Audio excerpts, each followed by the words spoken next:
کائنات کا جو محور تھا، اگر میں ساری کائنات کو دودھ کہوں تو محمد الرسول اللہ اس کے مکھن تھے، اگر میں ساری دنیا کو پھول کہوں تو محمد الرسول اللہ صلی اللہ علیہ وسلم اس کی خوشبو تھے۔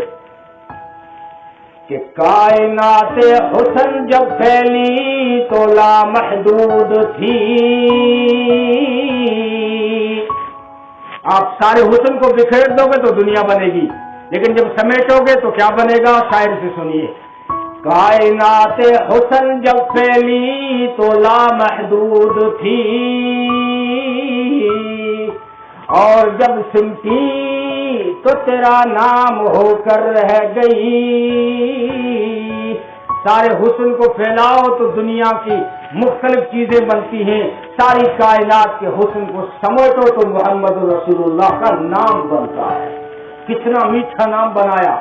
مسعود انور ایک شاعر ہیں، بڑے مزاحیہ قسم کے، مذاقیہ قسم کے شاعر ہیں، لیکن جب سیرت پہ قلم اٹھایا تو کمال کر دیا۔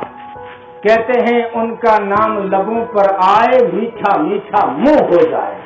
ہائے ہائے، ذرا آپ کہہ کے دیکھو محمد الرسول اللہ صلی اللہ علیہ وسلم۔ اگر آپ بوسوں کو مانے یا نہ مانے، شریعت نے آپ کو ضروری بھی نہیں قرار دیا، اس کی کوئی ضرورت بھی نہیں ہے، نام ہی اس نے ایسا بنایا ہے جب نام لوگے تو دونوں ہونٹ آپس میں بوسا لیں گے، آپس میں ایک دوسرے کا منہ چومیں گے، محمد۔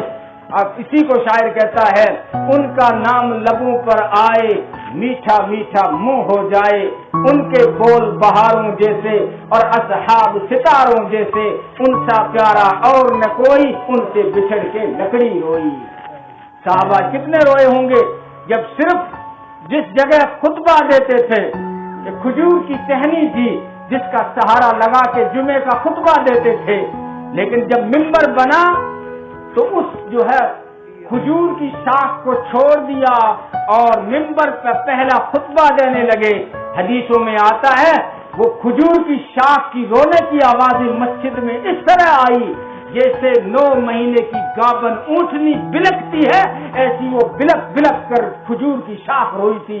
کتنی جدائی تھی، صرف 2 فٹ دوری ہوئی تھی، کھجور کی شاخ اتنی روئی۔ لیکن جس دن دنیا چھوڑ گئے اس دن کیا صحابہ پہ گزری تھی، کیا مدینے میں کوہرام مچا تھا۔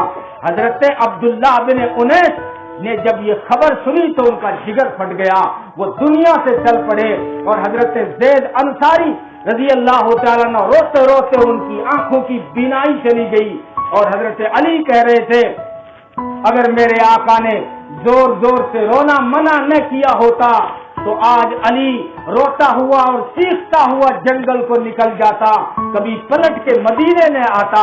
کیوں؟ اس لیے کہ جب مدینے والا ہی نہیں رہا تو علی مدینے میں کیا کرے، علی مدینے میں کیا کرے۔ حضرت عثمان جیسے مضبوط اعصاب والے انسان پر بھی سکتہ طاری ہو گیا، وحشی طاری ہو گئی، بے ہوش سے ہو گئے تھے، اور حضرت عمر جیسا جری اور مضبوط انسان بھی ہوش کھو بیٹھا، تلوار میان سے نکالی اور کہا خبردار، اگر یہ خبر اڑائی کہ میرے آقا کا انتقال ہو گیا ہے میں اس کی تلوار سے گردن اڑا دوں گا۔